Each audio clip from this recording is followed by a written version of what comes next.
Welcome to the week 11 understanding how to plan and conduct courses online and in blended mode. So in this week 11 we have already seen an introduction to online courses.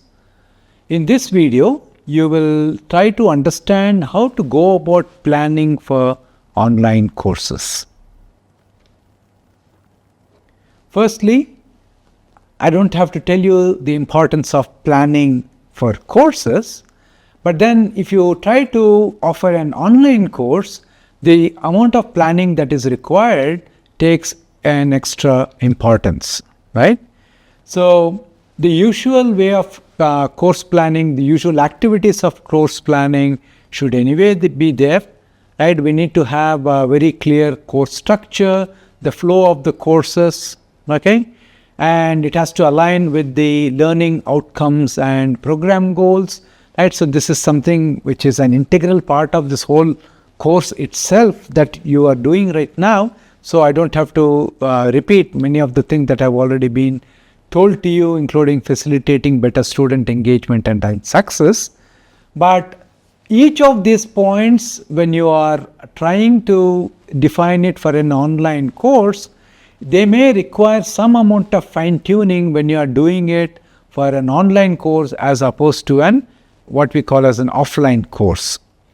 Okay. For example, take the second point about aligning with course outcomes and program goals, right? So when you want to align with course outcomes and program goals, the online content that we create, we should be able to demonstratively have it, aligning with those outcomes and constantly track the outcomes, right, as they come, right? So when we are trying to create this online content, we have to ensure that the metadata that we use reflects all these outcomes and the goals with which every online content is associated with. In that sense, it is slightly a different way of looking at it, but you are right, the activities would still remain the same. Okay. So this is where we have to, from a planning point of view, we have to address the unique challenges that are associated with online delivery. Even in online delivery, we already saw that online delivery can happen in synchronous or asynchronous mode. So it may increase the complexity of your planning depending upon whether you are planning to offer it in a synchronous or an asynchronous mode. Okay, so defining the learning objectives, right? So using the SMART criteria is generally considered a universal practice, right? So which is specific, measurable, achievable, relevant, and time bound, and aligning them with the engineering outcomes. In fact, the whole concept of outcome based education that you are going through, so I don't have to repeat those aspects of it, focusing on knowledge, skills, and attitudes, right? So I have presented it here for the sake of completeness, but obviously there are much more detailed modules available which tells you how to go about doing this. Now, structuring the course content itself. Now you should remember that here we are looking at delivering this content in online mode. So it has been shown through various studies that for online content, especially if you are talking about videos, very large amount of content in one go is generally not well understood, well accepted, well received. Okay, so in terms of the cognitive ability to grasp online content, lots of studies have shown that chunking them into smaller pieces is always helpful.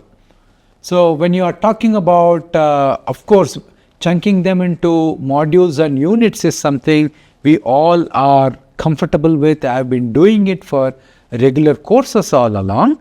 Now when it comes to the online content, now the granularity of that becomes even more smaller, right? So if you are talking about video content, we are probably looking at video contents that are 10 minutes, 15 minutes, and possibly no longer than 30 minutes and so on. definitely the kind of lectures that we do in the class of 90 minutes and 2 hours is definitely not considered a desirable thing when it comes to online content. And of course, logical sequencing for foundational to advanced topics. Now, this is where an additional aspect of it has to be kept in mind, is that online learning may be non-linear. Okay, so this is where you have to plan your delivery of the courses, or even the sequencing of the courses, in such a way that you have to assume that this may be consumed in any order. Okay, I know that many online platforms, online learning platforms, do not do that. They do force you to go through the learning in a linear model, wherein how do they enforce it, right? So they will say that they will release the sets of videos. I'm sure even for this particular course, that is what is being done, only at a particular time. Okay, so while the entire course content is released in advance, the actual the syllabus is delivered in a very linear sequential manner. Okay, so that may be good to bring in some amount of discipline in the delivery of these courses, but in the true sense of anytime, anywhere learning, right? So you can add anytime, anywhere, anything learning, right? So which means that there may be, you should assume, especially, we looked at different kinds of online courses, especially if you are looking at general purpose MOOC courses, massive open online courses, then you will have a diverse set of learners within that. So there may be people who already know some portions of the course already. So it may not be very productive on the learner's time to force them to go through things that they already know. Right? So there are many different ways of organizing this. That's why we use the term non-linear learning, wherever you give the opportunity for the learners to learn in any sequence that they want. Okay? So some people think that they know already the first three contents that you are providing, so they will jump into fourth, and suddenly they will realize that there is one particular concept which was, say, covered in module 2, and they will say, oh, I don't know this, so they will straight away go to module 4, they will go back to module 2 and then resume module 4, and possibly they may go back to module 3 again, right? So no, these are different learning styles that are there. It is hard to straitjacket every learner into a single type of learning. Okay, so that is more of a philosophical view that you can take for your courses, but then you have to abide by the underlying methodologies that are being proposed. So if you have the flexibility, you can seriously evaluate whether you want to go with linear course planning or non-linear course planning. And from a course content point of view, you should also plan to include multimedia content, right? So my online course without multimedia content, right, at the very least slides should be there, right? So the classical chalk and the talk approach will not work for online mode, right? Yes, I have seen attempts to record the real literal chalk and talk by recording the whiteboard. So those are, while they may be convenient for the instructor to start teaching because they don't have to learn new tools, but from a learner point of view, it is very, very what can I say? No, it is very limiting, right? So it is not exploiting the full potential of an online course, right? So merely relying on recording what is being written on the whiteboard, that's not really a great way of organizing content, right? So we should always plan to organize content using videos, slides, readings, simulations, depending upon what kind of subjects you are teaching. Okay, and right from the planning stage itself, there has to be a good amount of active learning activities that are incorporated into the courses. Most of the times, using it as an afterthought will not be possible, for one thing, because it requires a priori planning, because it's all packaged, pre-packaged and delivered to the students, especially if you are talking about an asynchronous learning platform. Even in synchronous learning, all of a sudden you cannot decide to do a poll if you have not already planned for it, right? So that is why planning for incorporating interactive, active learning exercises is important. Assessments. So assessment strategies are extremely important for online courses. Assessment as it is important, but in the online context, it takes even more significant planning that is required, because now you take the formative assessments, quizzes or polls for ongoing classes to get the feedback, right? So all these require some amount of planning, especially when you talk about formative assessments. We'll talk in detail about it later, but it requires a significant amount of planning. Same with summative assignments, right? So assignments, projects, examinations, and so on. The online mode adds this challenge of authentic assessments, right? So which means that this is here. I am not talking about the cheating and plagiarism. So here we are talking about adding authenticity to the assessments, which is reflective of the real engineering problems, and especially in the online mode, it may give you a lot more options for you to do assessments in a way which is much more closer, right? So you will be able to give case studies, have them do certain activities and submit those activities, which can typically not be possible in a classic classroom examination hall kind of assessments. Okay, and of course the academic integrity is always something that is an extra burden, if I can use that term, for online courses or in online courses. So you have to have your own mechanism to address the academic integrity challenges.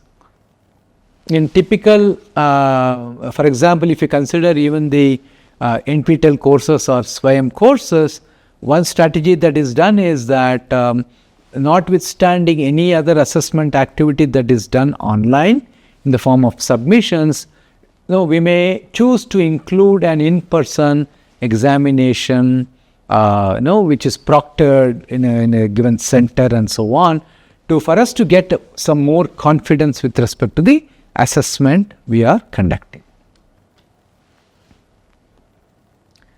This is another thing that is specific to online courses, which is accessibility and inclusivity. Okay, so these days we want to, even if you look at NEP 2020, it talks about addressing the challenges of diversity, and also wants courses and institutions to embrace inclusivity. So which means that when we are talking about accessibility, here we are not really talking about the permissions to access content. Here when we are using it, saying that PWD, persons with disabilities, what are the steps you need to take from a planning point of view to ensure that the content is accessible to them, right? So including captions, alternative text, and so on. And that is one form of accessibility that you have to address. So when we talk about accessibility and inclusivity, we need to consider the inclusive aspects of addressing the needs of multiple diversity of learners, right? Needs and backgrounds.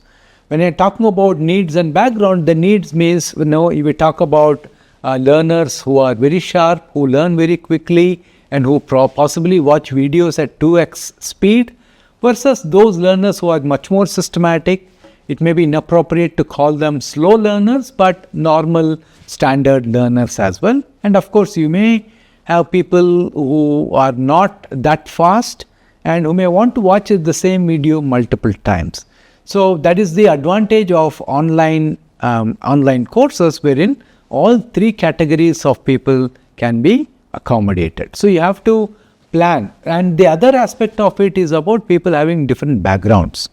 Especially if you are planning to offer a MOOC, you really don't have a control on what kind of students or learners will come to take that course.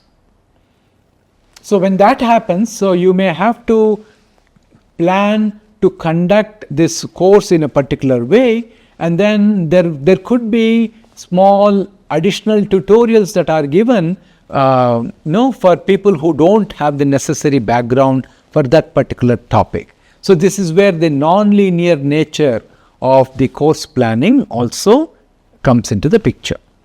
Now, when we talk about the accessibility and inclusivity, to cater to these different requirements, having the same kind of deadlines, same kind of a schedule will make it very difficult for people across these diverse population to be able to contribute, in a timely manner, right? So all their assignments, submission of their assignments, and so on. So we need to be a lot more flexible with the deadlines and the kind of resources that we provide to cater to this diversity that is available. And these are specifically very special for online courses. And then planning for student engagement. You have to remember that irrespective of whether it is synchronous or asynchronous, the learners are not physically in front of the instructor. So there has to be some ways, right? In fact, the classic engagement technique that we use in classrooms, physical classrooms, is just make eye contact. You make eye contact, at least even if it is for a few seconds, they are engaged with you, right? So that freedom or that feature is not available in online courses, right? So we have to have a different strategy for student engagement planning. So you have to have online interactive activities, okay?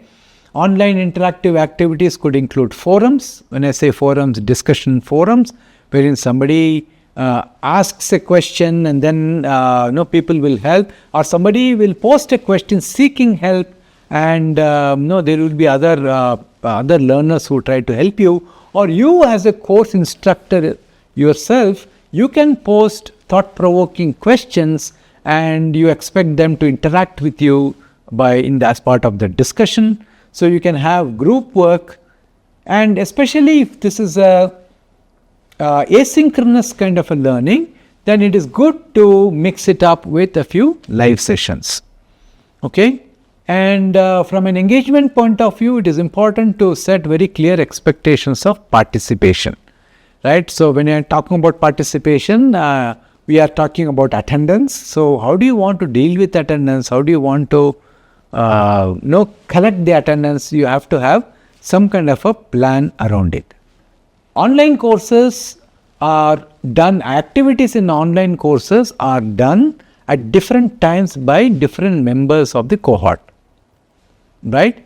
So which means that you don't have the luxury of conducting one assessments, and then taking our time to do the full grading and then give the response, right? We may not be able to avoid that, but in addition to those kind of assessments, it will be useful to conduct those kinds of attendance like assessments wherein you are able to provide timely feedback. Most of the times these are automated assessments, and I will be talking about automated assessments subsequently. But the importance of using those automated tools is that we will be able to give timely feedback, and which also serves as an encouragement for them to perform better. Needless to say, technology and tools require enormous amount of planning in online courses. There are separate dedicated courses that are following on LMS, right, that you will get an hands-on view of how to use it. But here we are talking more about the planning aspects of it, which means that as planning, At the planning stage itself, you have to choose your learning management systems, you have to choose your collaboration tools, which all should align with the course goals, right? Especially when we are talking about tools, merely online tools may not be sufficient. You may need dedicated software tools if you are talking about, depending upon the course that you are teaching, right? So, which means that why is it that we need to think about it in the planning stage? Because hardware procurement, right, takes time. So, you have to identify what all hardware is needed for this particular online course. So, hardware procurement needs to be planned. The budget for both hardware and the software licenses need to be approved, right? Depending upon the organizations where you are offering this course, this may take anywhere from 1 week to 1 month, right? Maybe even longer. That is one aspect of it. The other aspect of it is to prepare our faculty, right? So we have to prepare our faculty, we have to prepare our students, and between the two, I would say more effort is required to prepare the faculty, right? So now students are all extremely savvy working with online tools.